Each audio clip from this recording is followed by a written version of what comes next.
Welcome back, guys. Philly Steak Show. Our quarterback is one rich man. He is a very rich man. One rich man. Listen, this guy works hard. He does everything you want in a quarterback, and he absolutely earned this contract.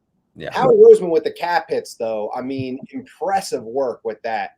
Able to maneuver and still continue to add talent to this team. And that's what Howie wants. That's what Jalen Hurts wants. That's what the team needs, obviously, to stay competitive. And you couldn't have asked for a better guy to bring into this organization, to give him the keys to the city, give him the reins to the team. I mean, you can't say enough about him. No matter how much you talk about Jalen Hurts and what he's done for this organization to turn this thing around, it still won't be enough. So, I could go on and on about him, but actually on a stream last night with the guys at Hardcore Sports, and I already kind of said all this. It's just ask for better from a quarterback. So no, I mean he deserves it. It's great. Feels good to have him locked up, especially right before the draft. But 6.1 million next year, 13.5 2024, 21.7 2025, 31.77. They are primed to add in more players. Obviously, you're going to have some other guys you have to extend, such as Devontae Smith after next season. So they are these next 3 years, they are set up so well, and it looks very good even beyond that. So to have this kind of flexibility is crazy. And Jeffrey Lurie just writing a big bonus check so much. So, well, like you said on plenty of past shows, Jalen Hurts can cash in on endorsements. He's already got endorsements. He can cash in with the bonus, and then he's going to be a guy, like you've said before, that takes this kind of deal that Pat Mahomes kind of is going to do, where they're going to restructure every few years and continue to lower that cap hit and just keep him happy with the money coming in. Yeah. And it's just going to be a beautiful thing, because a lot of quarterbacks and front offices, they don't have that kind of relationship, and you might not have that same thing. If you look at Daniel Jones' cap hits for the next 4 years after his extension, it's just much higher. And maybe that's because of how the GM operates or whatever. Or maybe that's because of Daniel Jones, specifically being like, look, I need this, I need that. You never know. But for whatever reason, the Eagles and Howie Roseman and Jalen Hurts have been able to come to this agreement where it keeps it very favorable for this team to continue to compete. So we'll see who they add. They've already got busy adding Olamide Zaccheaus. I'm never going to say his name again. Once you get it down, though, it's not too bad. It's kind of fun to say. Yeah. Zaccheaus? I'm just going to call him Zach. Yeah. Big Zach. But he's a little slot receiver. The thing I like about him is that, number one, he's undrafted. So, he's one of those hardworking guys. He was a solid player for the Atlanta Falcons. He's young. He's 5'8". He's a little quick twitch slot receiver with some speed.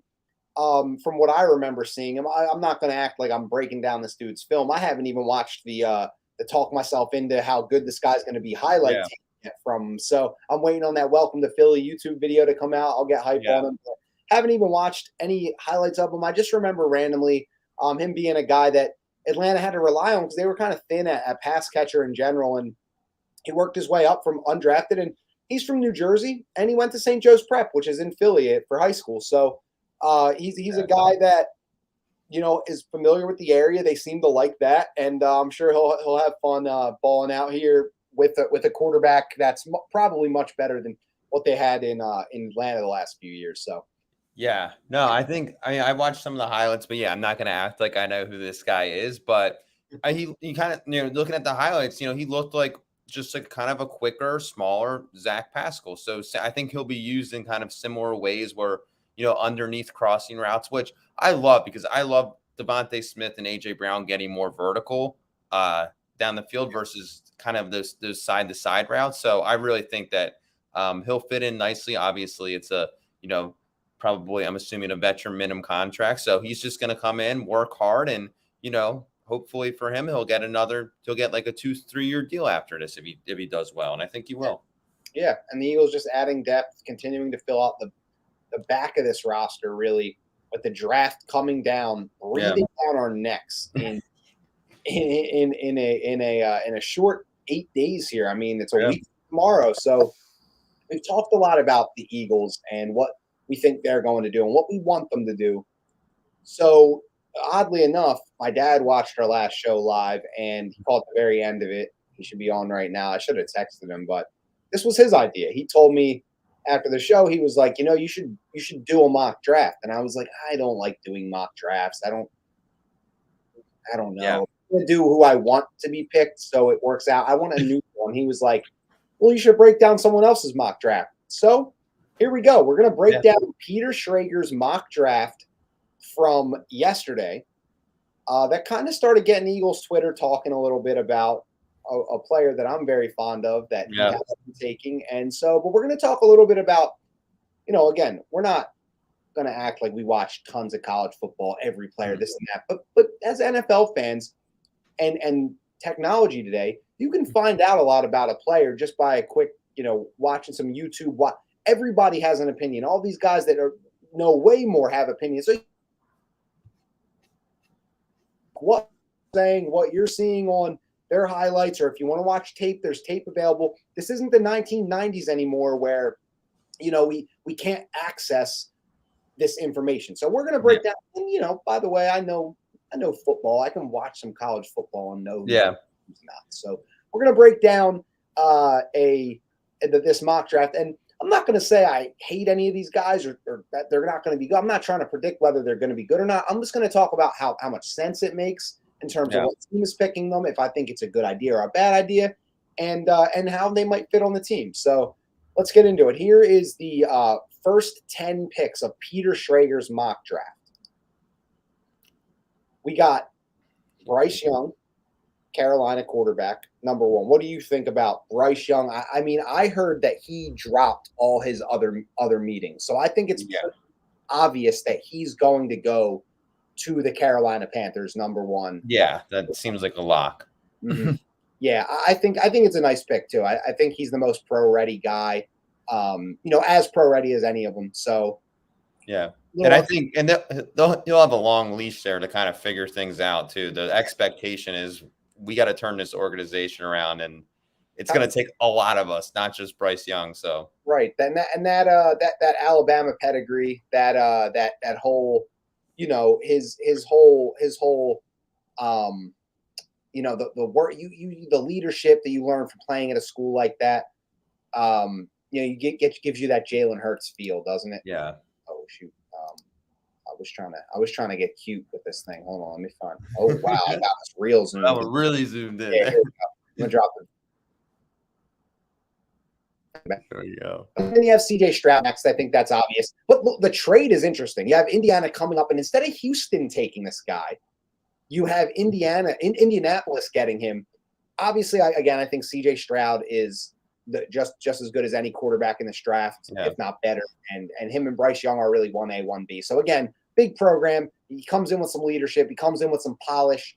I think it's a great deal. I think Indianapolis should do that, but to be honest, I don't think they're going to do that. So yeah, I don't think that they will, but God, I pray for whoever the next quarterback is for the Colts. That is just a bad situation. Jim Irsay is just, kind of a lunatic, maybe to put it nicely. Like he just makes so many irrational decisions that's a tough situation. But always, for the Eagles standpoint, great to see, another quarterback, going and some trades. Yeah. And you know what? This is it's funny because now that Dan Snyder's out, this is a new time. This is the Jim Irsay's time to shine as the worst owner in football. So hopefully he does turn it around. But yeah, I pray for whoever goes there. Yeah. And then next 2 picks, you have 3 and 4. You got your Houston trade down in Arizona there in an odd spot that they, don't really need a quarterback, so they could maybe trade out of that spot, as they've said. But 2 DNs aren't bad. Will Anderson, Tyree Wilson. Again, they're kind of like the 1A, 1B defensive end edge rusher guys in this class. I'm hearing a lot of really good things about Tyree Wilson. And one of those things I heard, though, that he's a little old. So I look up his age, and he's like 23. I'm like, that's not old. Maybe for coming out of college, but you'll still get like 10. If this guy's good, you'll get 10 good years out of him.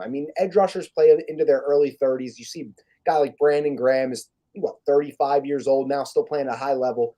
So I think those are great. If you stay at those spots and you don't want a quarterback, those are probably your next two best players to pick up, or two nice edge rushers that are billed as the tops in this class. And smart teams pick trenches early. So for the sake of time, I'm going to say Swift. You got to go with Seattle and Detroit. What do you think of their picks here? You got Anthony Richardson and Jalen Carter. I mean, I think first of all, I love that the two DNs going. I don't want a DN in the draft at least the early rounds, so that's great. Anthony Richardson, I mean, Seattle going for a quarterback seems kind of like I know that they gave Geno that extension, but it just doesn't.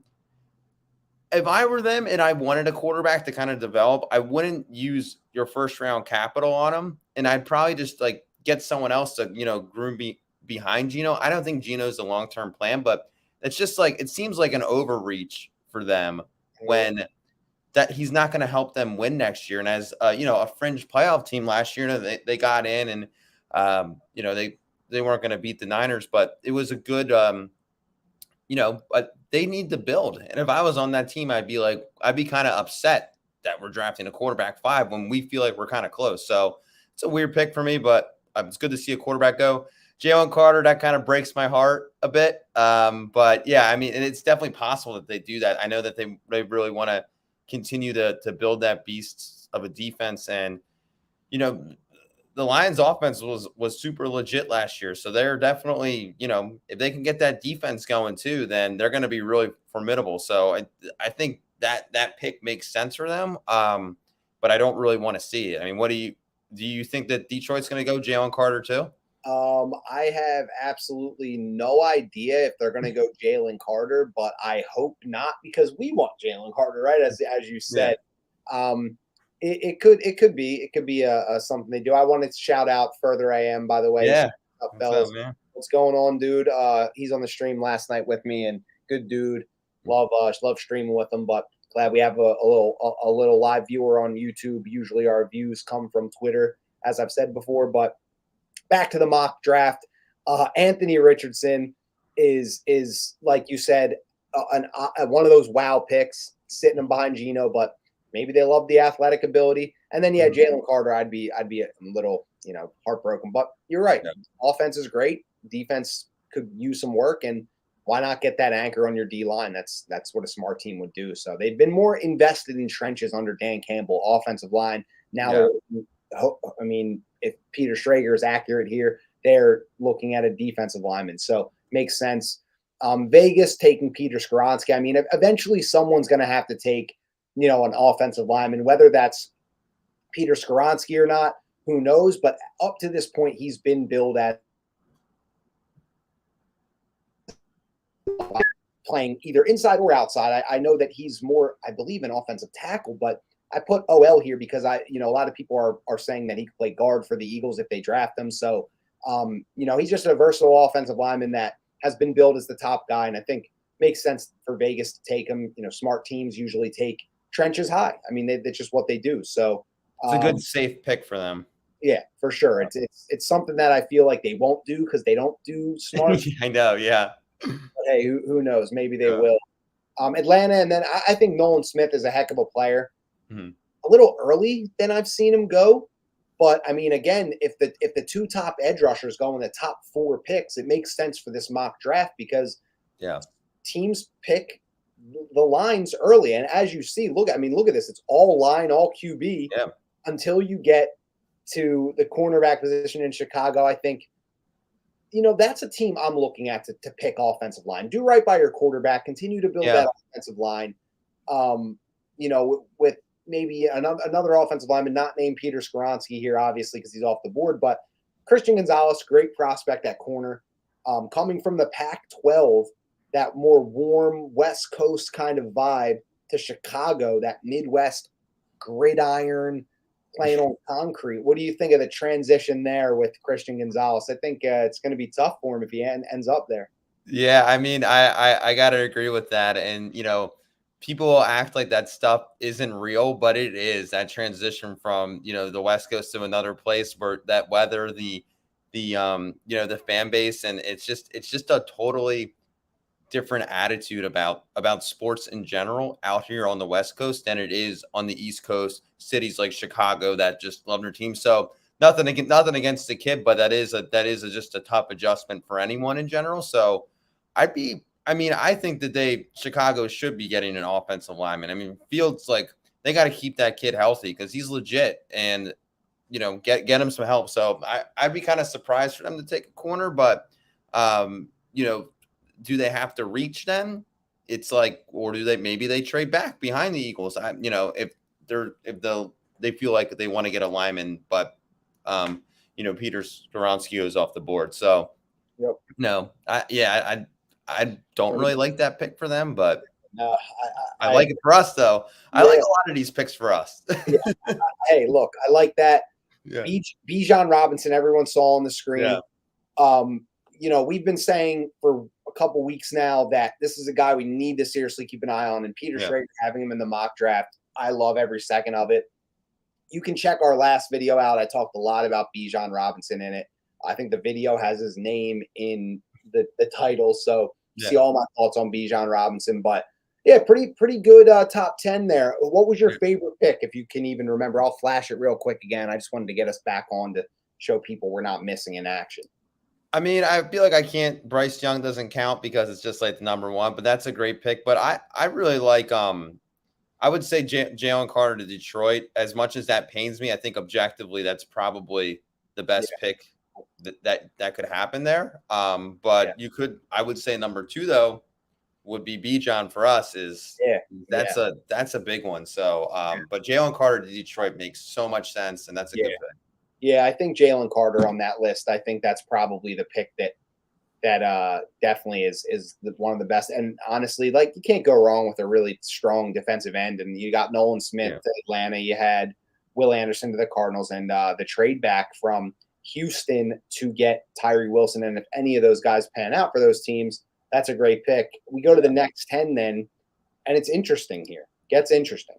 Yeah. Tennessee comes up. Hendon Hooker at quarterback. Yeah. At 11 overall. And then Houston goes Will Levis at 12 overall.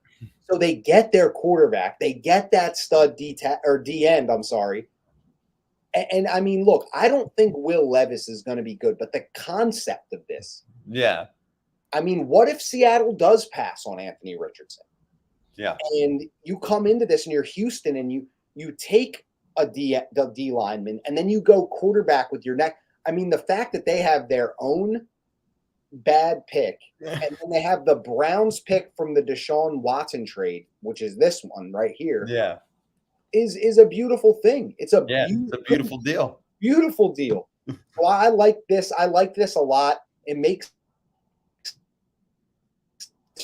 not only did they pick Tyree Wilson, but they traded their second overall pick to the Colts and got capital back. So they got capital, they got their DM, and then they get their quarterback. So I like that. I really liked Houston so far in this top 20, I guess you could say.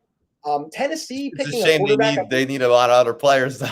Yeah, it's true. They need to have a really strong. But this is a good way to get back on track. Good little situation here, Peter Schrager. Yeah. Through. Tennessee with Hendon Hooker. I mean, they drafted Malik Willis, who's more of a project. And if they really want to move off of Ryan Tannehill, I mean, maybe they didn't see enough out of Malik Willis throughout his rookie year to think like, this guy is worth not picking a quarterback. Hendon Hooker could come in and he could probably start right away, whether they want to move off Tannehill or let him start the season and then bring Hooker in. He's mature. This guy is a little older. He turns 26 this season. So, or in January, like a Danny Watkins. Yeah, he gives you some experience, I guess, at quarterback in terms of age, but it'd be a really odd pick. I'm interested to see what Tennessee does. Do they go quarterback or do they move off? The Jets at 13. I mean, Jets keep being smart. I mean, I like this. I like this pick a lot. You get an offensive tackle. You can never have enough O-linemen when you're a bad team. You're thinking of bringing in, and they're not a terrible team. I'm not going to sit there and say that. They've actually turned the corner a bit. Yeah. If they bring in Aaron Rodgers, they go do that trade and they bring in Aaron Rodgers, you're going to need two things. You're going to need some weapons and you're going to need some offensive linemen. Your defense is already pretty solid. You need to cater to Aaron Rodgers. And I think this pick, getting Broderick Jones, who is going to be your day one starter at offensive tackle. I think that could be a really strong pick. Georgia guy, you know, those players are just bred to play football in the NFL. Really, they're taught well, they're coached well, they have that. I mean, they're always on the best team. Georgia's always one of the best teams, at least. So again, it's like picking an Alabama guy. It's like picking, you know, a guy from a big. You can't go wrong. So I they really do the scouting for you down there. Exactly. They're built to win. They're built to, you know, just you can't go wrong. Next pick, however, New England. You got a guy from Illinois, smaller football program, not the biggest, not an Alabama or Georgia or whatever. But I feel like New England does this often, where they pick a guy that's, you know, really good, solid player, but didn't have this big pedigree about him in terms of what school he went to. He didn't play at one of the nationally televised, you know, every week it's on, but he'll be a solid player. And I like this pick for New England. I think that it's just a guy that fits kind of what they do. He's like low key. He's not, you know, he's not going to bring too much hubbub to the situation. He's not a, you know, not a big name kind of college guy. Well, he's a big name college guy, but you know, he wasn't in the bowl game. He wasn't a national champion. He's going to come in. You're going to forget. You're going to forget he's even out there. And they need help kind of a little bit of everywhere. I mean, maybe on offense, you think? I don't know. Maybe they need some offense. Well, yeah, they got to figure out offense out, because as much as, and we talked about it, that I just don't think Mac Jones is good. The guy's got no help. Yeah. And no plan either, really. Yeah. So it's, I mean, so the corner pick is that's kind of weird for me too, but you know, I think you get in these situations where you're like so depleted at talent that, you know, you can make a pick, but it's like you still got a long way to go. And when you have uncertainty at your quarterback, to me, if I was a GM and I didn't have a quarterback situation, a lot of these guys, like once you get into these, like even like the teen rounds, can they really like make that much of a difference, or could you trade back, get some more picks, because you need a lot of players, you know? And it's I always find it interesting, like at these middle rounds where you get someone that is a good player, hopefully, but you need a lot more. So it's like, and you know, by the time the rookie deal comes up, if they're, you know, a former first round pick and they play well, you're gonna have to give them a big contract, regardless of the position. Yeah, absolutely. 100%. And you could just look at the next pick. I mean, it's Green Bay going and getting their young new quarterback in Jordan Love, a wide receiver, Jackson Smith-Njigba. And this is a pick that, you know, you could see a team like the Jets or the Patriots making, because you have these situations where you're trying around, you know, an offense that, I mean, the Jets have Garrett Wilson at the very least, and you know, they're going to negotiate. And they signed Alan Lazard as well, so they kind of have guys for Rodgers. But I think this kid is special. I think he's going to be really good, and you can never have enough of those young, talented wide receivers on your team. You know, you make these moves in free agency, and you know, they're hit or miss. You know, you never really know what's going to happen. So New England picking a corner, you know, it's a guy that would fit into their culture, it seems, but you have a quarterback that needs help, and you don't even know if you want to start the guy. So whoever's playing in there, you need more. I mean, they lost Nelson Aguilar and he's not even that good, and he was probably one of their best receivers. So I would say he probably was one of their, at least probably number two at least. Kobe Myers was one of their guys, that he was actually their best guy. But I mean, man, that's brutal. Crazy they lose. I mean, we've been there as Eagles fans, so we know all about it. So that's why we're feeling this. So you go to Washington, you have Dalton Kincaid, the top tight end, or arguably really early for a tight end, I think, especially on a team like Washington. I'm not sure I really Commanders are going to Commanders, though. Yeah, I mean, I'm not sure I like the pick, but I'm not going to sit here and say it could be totally wrong, because they are what they are. I mean, they got to figure out quarterback, so maybe their logic is we get a nice security blanket tight end, but that's pretty high for a guy. Better be like the most prolific security blanket ever. So and that's kind of elementary thinking by me, but that's the only thing I'm thinking that could make sense. But I mean, it's possible now. this pick didn't happen, so we don't know. But Peter Schrager could have been thinking, yeah, he's one of the better players on the board, and you can get the top tight end, and that's definitely a position that Washington doesn't really have. So Yeah. never know. I would bet against them picking him, but like I said, you never know. It's Washington, so. Pittsburgh, I like this pick. I think this is really good value at this spot. He's been talked about as a top 10 pick, and getting him this late is pretty impressive here if they can grab Harris Johnson Jr. And like we said about the Jets having a quarterback they want to protect, and in Aaron Rodgers, hopefully they get him, and Green Bay building around their quarterback. This is the same kind of concept where they have Kenny Pickett. They're just trying to build around their quarterback. So offensive tackle here is great. Detroit goes and gets Joey Porter Jr., the cornerback out of Penn State. So they're really building their defense in this mock draft. They got Jalen Carter and Joey Porter Jr., and that might be probably the best duo of players that anyone that's picked twice has gotten. I love that for them. They get their blue chip D lineman, and they get a corner that can come in and fill a role. And as you can see, the D line play has a huge impact on the secondary too. So it's all one unit. So those are two really good complementary pieces for you. Yep, I like that a lot. Tampa Bay with Deonte Banks, Maryland cornerback. He's a little bit raw, is what I'm hearing about him. Just heard that literally today. Eagles actually had a visit with him. He'd be a good, depth piece, but he's probably a little too good to just be depth. So Tampa Bay getting him here could definitely get into their lineup early and often. Despite being raw, he's got the athleticism and talent. So he'll get him in there and get him learning. Then Seattle, the next team that doubles on their picks, picked Anthony Richardson in the top 5, and now you get a D.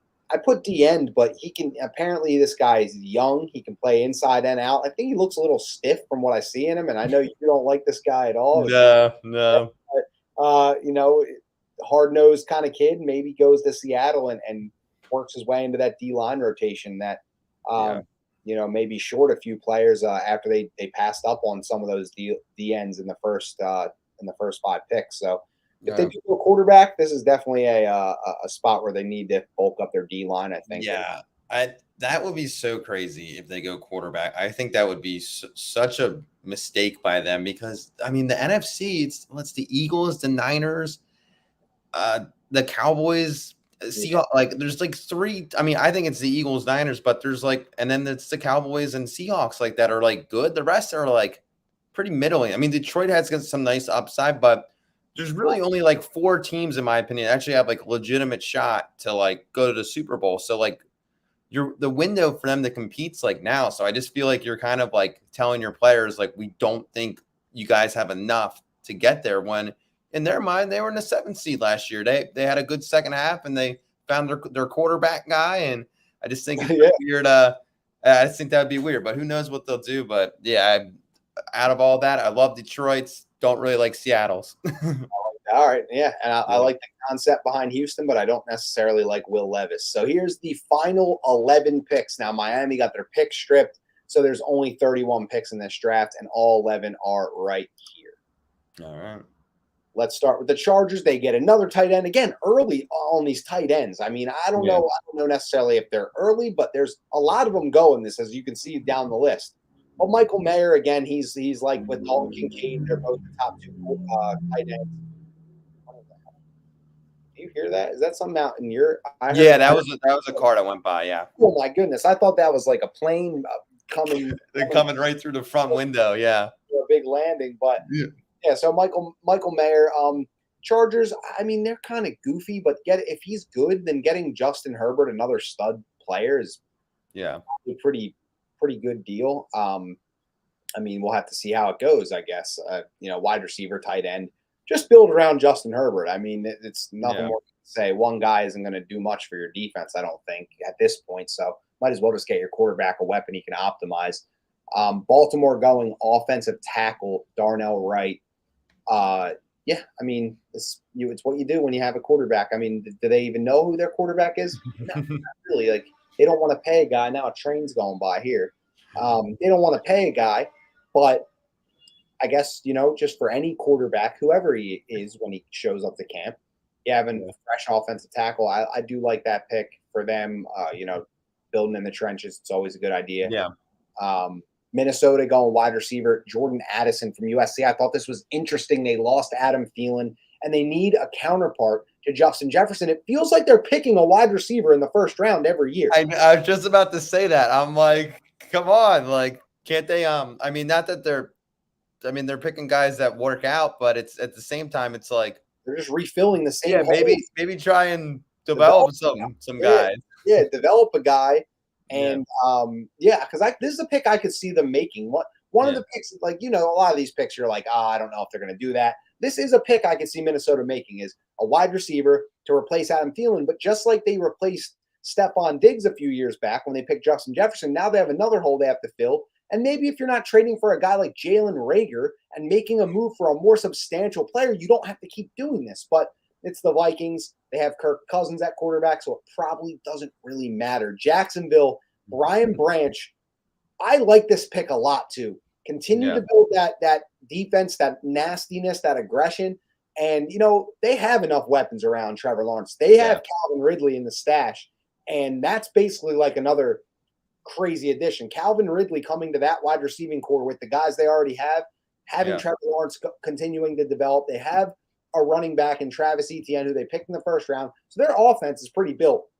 Maybe offensive line, but I'm not going to lie. I don't know how much they like their offensive line or who they really have on their offensive line. I think they have some good players on it. So I like this pick. You get the best safety, you put him in that secondary, and you just continue to be nasty on defense and bring that attitude. And that's, I think, what a team Doug Peterson coaches kind of needs, because he's so offensive minded and so involved in the offense. I think you kind of need those voices and those personalities and those defensive culture setters. And that's what I think Brian Branch can be, coming from Alabama again, built to win, born different, coached, scouted. You already know he's coming into the league with that polished edge to him. So Brian Branch, I like that pick.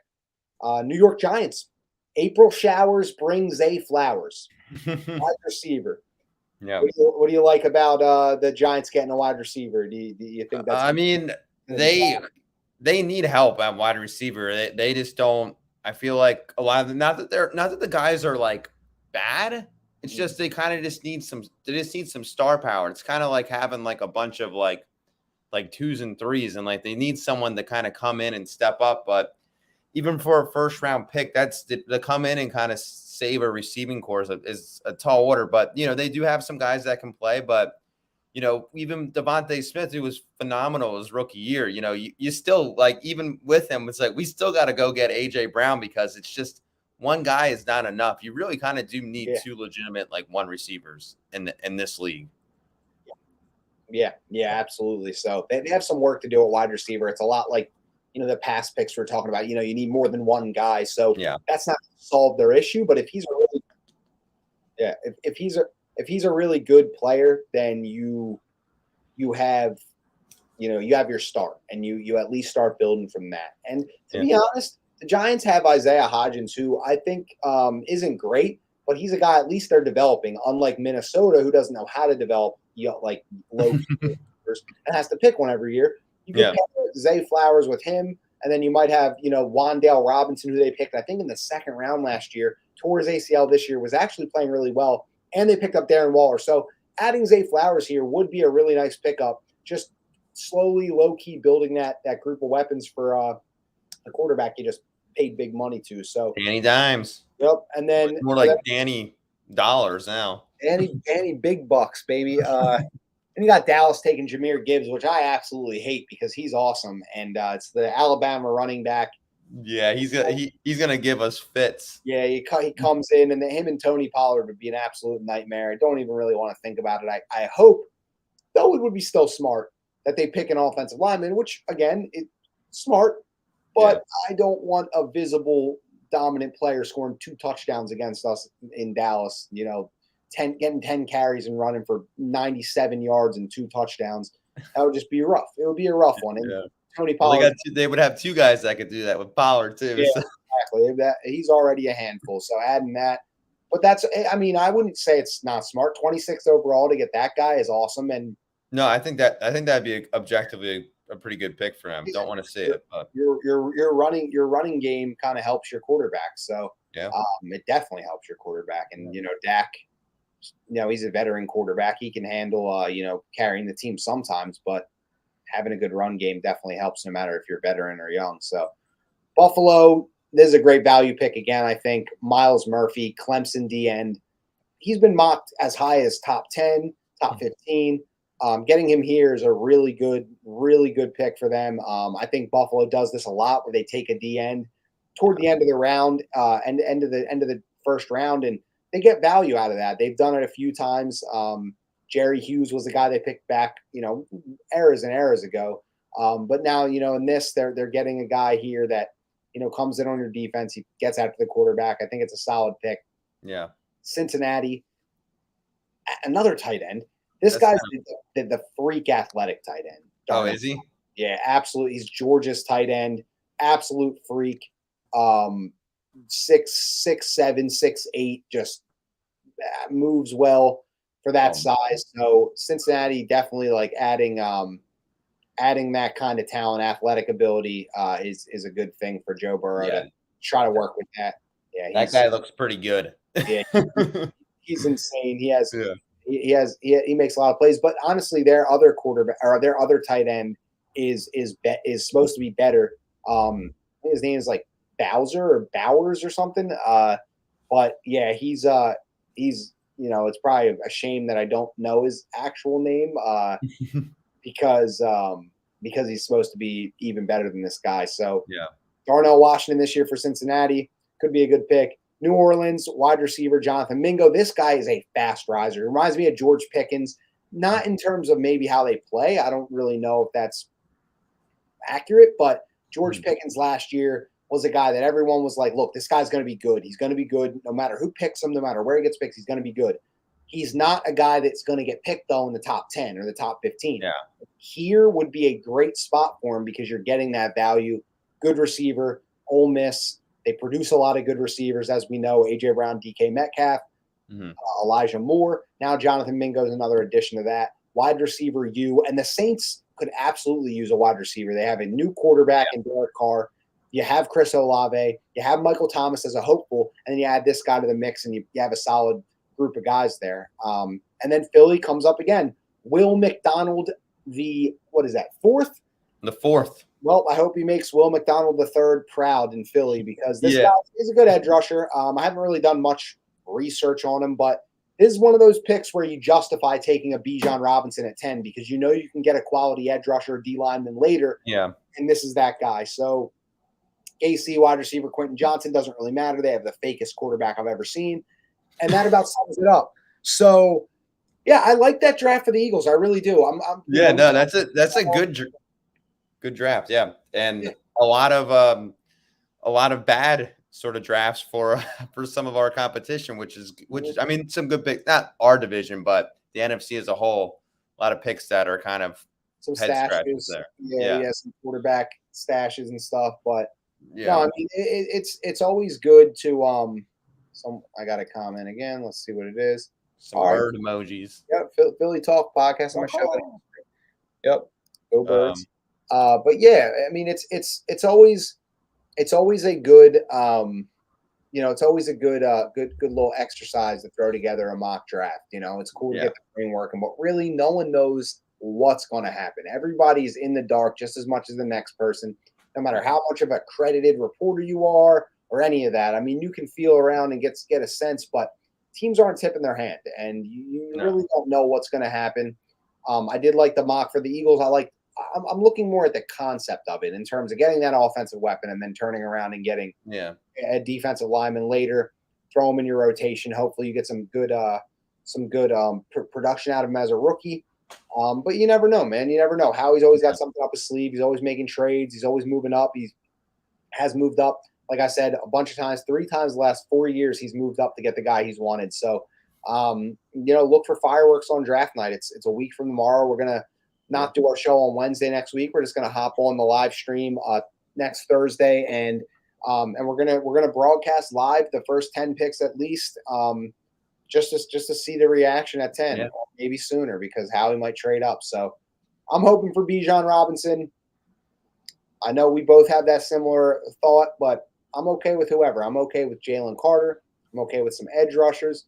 And I think that's what it's going to come down to, is offensive line or edge rush or D tackle. That 10th pick for me, it's Jalen Carter or Bijan or bust. Like, that's all I want at 10, and then they take an edge rusher, at 30. I think that'd be cool. But if you get, the league's all about continuity as well, and if you get Bijan Robinson, your core on offense, your weapons are young, sick, and they're all going to be playing together for a long time and building chemistry. So I think there's a lot of value just in that of itself, where you've structured your weapons and the contracts so well that, like, now it's like they be playing together for a long time, and the only thing you're going to have to really touch on offense is getting a few depth wide receivers over the years, and keeping the offensive line building. But with Jeff Stoutland, we can find guys later, build them up. Isaac Seumalo, great example of what he did when he was an Eagle and how he improved so vastly. So Bijan Robinson, will be feeling so good about that offensive unit. I would love it. I already do feel good about it, but Yeah. And I'm definitely going to say that if we don't pick Bijan, I'm going to be looking for a running back to be added at some point. There's a couple of veterans available. There's a couple guys later in the draft, including the guy they had the Dallas Cowboys getting in that draft, and Jahmyr Gibbs. So it's going to happen, man. We can't just go into the season with an unsure backfield. And like you said, it is about chemistry. It is about getting a guy that's got the chemistry with Jalen Hurts. They're in the backfield together. They have to see things. He has to pick up blitzes. Have to read things together on the zone reads, and he takes pressure off Jalen Hurts. So I can't wait. I'm excited to see if they get him. And it's only a week away, man. It's only a week from tomorrow, and I think if he's there at 10, Jalen Carter's gone, and Jalen Hurts is like, I want him. They're going to get him for him. Yeah, because that's what they think of Jalen Hurts, as they should. Yeah, and they just paid him, and it's insurance. So yep. Tune in with us next week, guys, to see this crazy draft unfold. The top 10 is going to be so fun. Quarterbacks flying off the board. Who knows? Offensive linemen. Starting to get some heat talk on offensive linemen. And quarterbacks, DNs, and corners, baby. Let's go. DNs, corners, that's what we want. As Eagles fans, we want as much of those players we want to drop. So just tune in, and we're going to be reacting to these picks, and we'll see how accurate, I guess, Peter Schrager was, and see how accurate we were in terms of what we think this Eagles plans, how it's going to unfold. So thanks for watching, guys. Thanks for following along. I know there's probably nobody even on right now, but if you watch it, we appreciate it, and let's have some fun, man. Fun time to be an Eagles fan. Time. Phillies won a series today too. Thank God. Wow. Even if it's the White Sox, we'll take it. Let's go. All right, guys. See you next week. Draft coming.